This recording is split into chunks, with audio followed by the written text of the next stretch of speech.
Yes, people, welcome back to my channel. I'm the Indian Scouser. And yes, I've been away for like over a year now, I guess.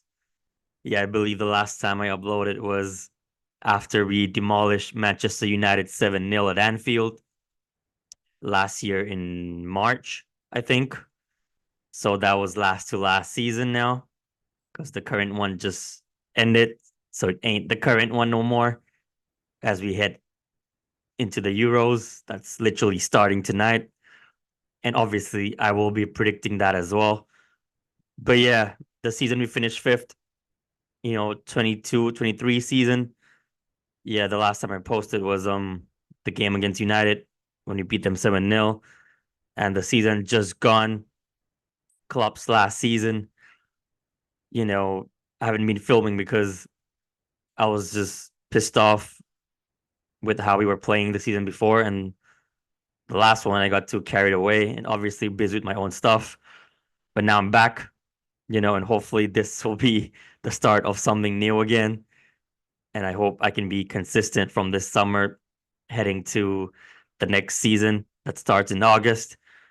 But enough with the introduction. There's a lot to talk about.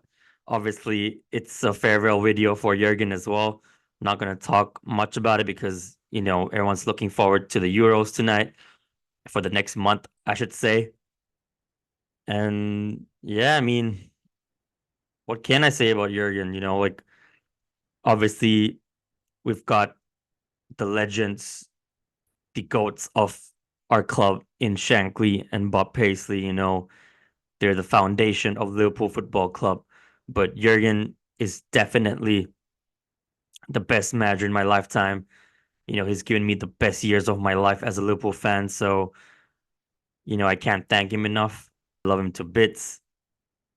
And yeah, I mean, I've been emotional about it since he announced it. And then it was really difficult to see that last game against the Wolves, his speech. And yeah, I mean, what can I say? He's given us everything. Now it's an end of an era. Now the Slot era begins.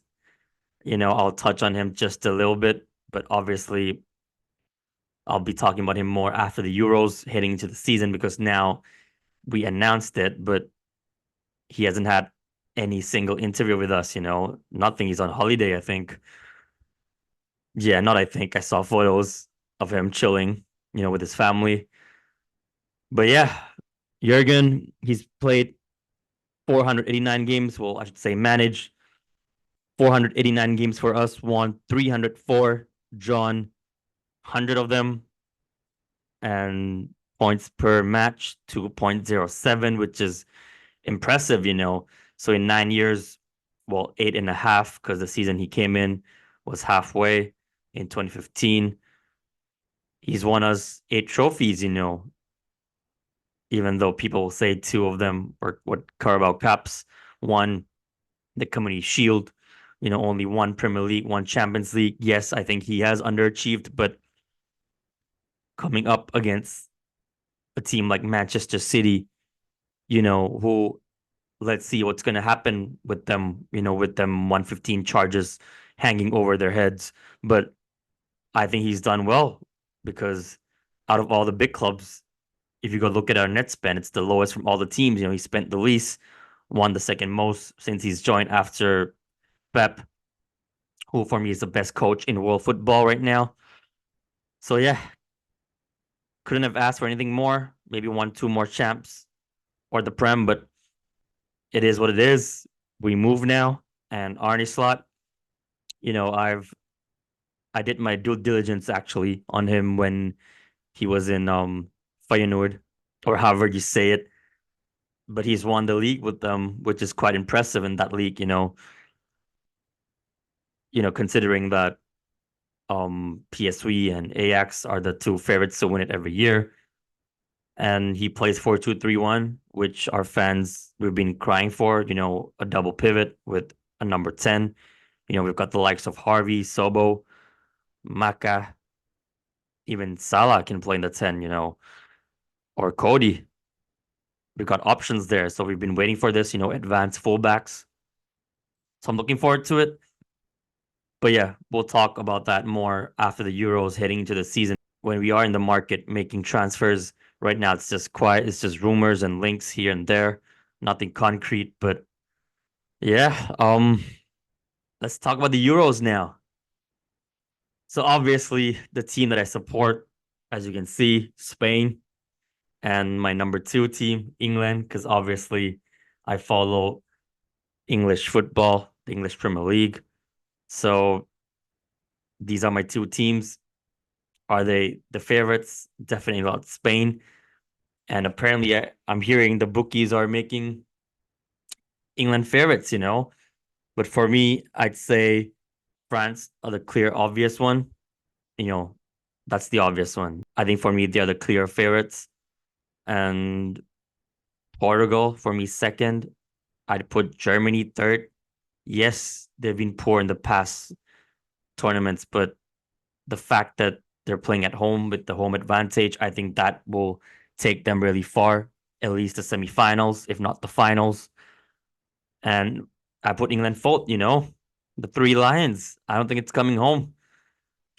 So yeah, that's my top four. In a bit, I'm gonna show you guys the bracket predictor as well of the Euros, from each group, who I think will qualify, the top two and the best third place teams as well. I think four of them will go through from the six.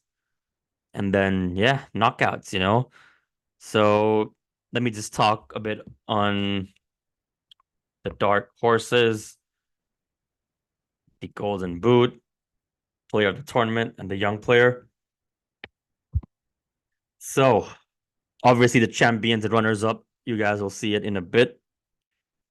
But actually, let me do this after, because if I say the answers of what I think it's going to be, then you guys will probably know who I think are going to be champions. Well, maybe some of them you'll know, but yeah, let me just share my screen real quick. Okay, so I hope you guys can see this. I've actually done it already, not to waste any time. Group A, I think Germany will, the hosts, they'll qualify as the first in their group, in Group A. I'm putting Hungary second, Switzerland third, Scotland fourth, not because of Sabozalai only, but I've watched them play in the friendly games and stuff. They can cause team problems. They've got a striker, I think, called Warga, I think, Barnabas Warga. He's played really well in the qualifiers and the friendlies. So I think they'll cause teams problems, in this group. Switzerland, obviously, they do well in tournaments. They still have big Shaq attack, Malik Shaqiri, Granit Xhaka. I think Embolo as well. He lit up the last tournament. And Scotland, unfortunately, I don't think they're good enough. They're not strong enough. Sorry, Captain Robbo. But yeah, moving on to Group B. Obviously, yeah, I put my team first, Spain. I think we will be first. And yeah, there is a shock in this group because I put the defending champions, the current champions, bottom of the group. I think they'll be a flop. They didn't make it to the last World Cup. I think Croatia, they always go far in tournaments. I think this is the last major tournament where all these aging players will actually play well, and Luka Modric will actually carry them to the finals, or at least the latter stages, I should say. Later on in the semifinals, maybe if they can do it like last time in the World Cup. I believe they made it to the last four. Albania, actually, they've been doing well. People think, who's Albania? They got Libroa up top, but I think they play football where it's hard to beat. With defensive football, compact, really well structured and organized. So I think they'll be one of the shocks. To finish above Italy, the Italians. In Group C, England first, Serbia second. They got Mitrovic, Vlahovic up top. I think Milinkovic as well, who plays in Saudi now. They've got a team full of superstars, actually. I think, is Tadic still there? Dusan Tadic? Well, he's old. He's, I believe, on subs for them. And Denmark, obviously, Eriksson is back, which is good to hear. They've got Rasmus Højlund, obviously of Manchester United. And yeah, Slovenia last. And moving on, France, obviously, you know, like I said, I think they're the what I said first favorites, I think, the obvious one that most of the people are gonna say. They made it to the World Cup final as well. Netherlands second, Austria third, and Poland last. I heard Leva might miss the first game for them. He went off injured in their last friendly game right before the Euros. Austria playing good football with, Ralph Ragnick right now. But I gotta back Netherlands, Captain Wurge, our captain, Liverpool Football Club, Big Wurge, to take his country to the next round. Group E, Belgium first, Ukraine second, Slovakia third, Romania fourth. No shocks here, but Belgium might be a flop later on, as per usual. And here, Portugal, one of the favorites, like I said, to qualify. I think Czech and Turkey will be really close, fighting for that second spot. And Georgia, I think the only guy that we know they have the superstar is the Napoli guy, Kvaratskhelia, however you say his name. And with the best third place teams, I've gone with Switzerland, Denmark, Austria, and Turkey. That leaves Slovakia and I believe Albania out, knocked out back home. It doesn't mean that the teams with the bigger name, the status of these teams will qualify because if they're in a difficult group, you know, that doesn't mean their points will be that high in third place, when they're going to take points off each other. So let's see what happens there.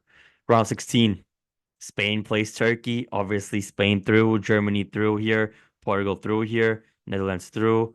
Here, I went with the shock. Like I said, Belgium, I think they'll flop. Denmark through, France through, England through, but it won't be easy. And I think this will be a close game, but Croatia will go through with their experience. Sorry, Sobo. And now, quarterfinals. I'm sorry to my own team, Spain. I think this is as far as we'll go under the new coach. More young players. We have Rodri there now as well. But yeah, Germany, like I said, playing at home, that will get them through. Portugal will beat Netherlands. France will beat Denmark. England will beat Croatia. And as you can see, Portugal will go through to the final, knocking the host out. I think this is where the journey ends for the Germans. France will beat England again, just like in the World Cup. I remember that game, Harry Kane missed the pen. And in the final, Portugal are the champions. CR7, 2 Euros to his name, with one, I think, UEFA Nations League. So that's three major with his country. But yeah, I just think football, it doesn't work that way, where we just put the favorites as champions all the time. Tournament football, it's all about upsets and shocks. And obviously, Portugal, they are a strong team. They're stacked with attackers. And I think in every position, they got two good players. I think even their B team could reach at least the semifinals, if not the finals. They've got the likes of Diogo Jota, the Shota, my guy. They got Yao Felix, Rafael Leao. You know, I think Ramos of PSG as well, the striker. Pedro Neto, obviously CR7, one of the goats. But let's see if he's gonna start or not. And yeah, I think they will beat France. This will be the same final as 2016 and the same outcome for me. But there it is, guys. Now, just quickly, champions, obviously Portugal, runners up France, third place if, what is it? Germany plays England. I think Germany will win it because they're playing at home. They'll get third place, England fourth. Goodbye, Southgate. And yeah, if Portugal are going to be my champions, then I'm making the player of the tournament the guy that I hate, the rat from the team that I hate, in club football, Bruno Fernandes or Bruno Fernandes. I think he will be the best player of the tournament, at least the best player of his team. Like I said, CR7 might not even start. I think it'll be close between him and Bernardo Silva. If they're champions, then it's going to be one of them carrying this team, if not both, getting the assists, creating the chances for them. These two will be crucial for them, Bernardo as well. But I'm giving it to Bruno, young player of the year. I want to give it so badly to either Wirtz or Musiala, but I got to give it to my guy. I'm getting his shirt soon in Lamine Yamal. The kid's only 16. It's his first tournament. I think he just got something unique in him that other youngsters don't. So I'm giving it to Lamine Yamal. He's an absolute baller. So I'm giving the young player to him. Golden Boot, I'm giving it to Kylian. Obviously, he's reaching the finals for me, which means he will get goals. Flops, like I said, the Italians and Belgium as well. I think the golden era is done for them. They've never achieved anything anyway. KDB, time to step up. If you are that guy people are saying you are for international football, do it for them. But yeah, dark horses, I'd say, would you classify Netherlands as a dark horse because no one's expecting them to win, so they could be a shout, but I'm going with Netherlands. Can you even say Spain maybe? Because no one's talking about them, but if we're leaving out the big teams, and if we're not going to classify Croatia as a dark horse team as well, because they always make it to the latter stages of these past tournaments, they always make it so far, then I'd say Hungary, Serbia, Turkey, these teams can cause upsets and shocks in this tournament. And yeah, that's basically it. What the manager will probably be, Roberto Martinez if he lifts it with Portugal. And that's it, people. Let me know your predictions. That's it for this video. Enjoy the Euros. And I'll probably be back after match day one, maybe of all the group stage games, or straight to the knockouts, last 16. We'll see. But that's it, people. Oh, wait a second. I got one last thing for you all. I made my starting lineup for England. I'm going to talk about Spain, only England, because I'm sure we all watch the Prem, right? At least you all, that's watching this right now. So there's been debates everywhere in all the channels, all the content creators. Obviously, you've seen the overlap as well, Gary and Wayne Rooney. So here's what I've gone with, yeah. Let me show you guys. On this tactical board, yeah. So, excuse my handwriting. As you can see, Pickford in goal. I'd probably play Ramsdale or maybe even Dean Henderson. I don't rate Pickford like that, and I hate him because he plays for Everton and what he's done to, obviously, Virgil van Dijk. But it is going to be Pickford. And to be fair, he plays well for England. Right back, I'm going with Walker because you need that experience. John Stones, I heard he's ill right now, so he might not play the first game, but this is just the lineup in general for me. Obviously, there's no Maguire, so beside it, I'm playing Mark Gahey of Crystal Palace. I think he's had a really good season. Shout out to Palace. Got 4 players got called up to this Euros, but yeah, I think Lewis Dunk, as experienced as he is, and he's got the height, he could cause problems for our set pieces as well. For free kicks and corners, he can hit some goals, but I just think Gahey is a better player overall. Dunk is not experienced in tournament football for England, and I know Gahey isn't as well. He's still young, I believe, but I'll play him and Joe Gomez, left back. I don't want to play Trippier because he's had a poor season with Newcastle, and I don't think Shaw is fit for the first game. And yeah, in CDM, obviously Deckers, Rice.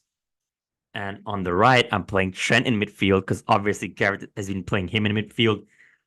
Our last 2 games, he's been our best player. Even the last one when he came on and we lost, he's created the most chances, in just a few minutes that he got. Jude, obviously Champions League winner, the man on form. He has to play. I'm playing Foden in attack on the left, Saka on the right, Harry Kane, the captain, up top. He will back us goals. Well, hopefully they're not just all pens. But Yeah, I was thinking whether to play Foden in mid, but I can't drop Jude or Trent, so he has to play in attack. And obviously, I was so close on putting Cole Palmer in this team because he's won the young player of the tournament.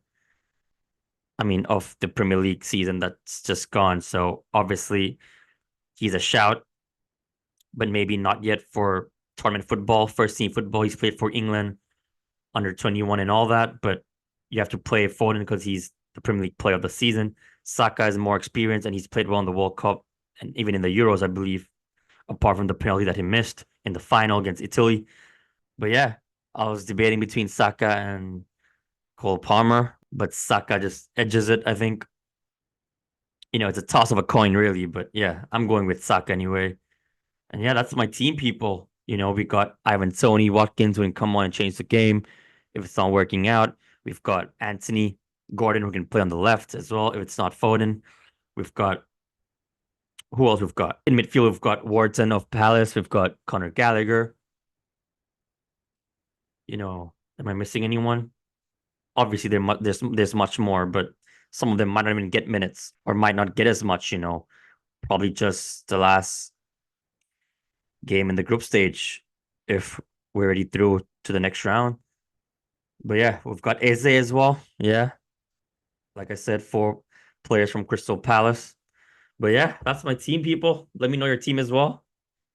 And how far do you think the 3 Lions will go in this tournament? Is it coming home? Is it not? Let me know.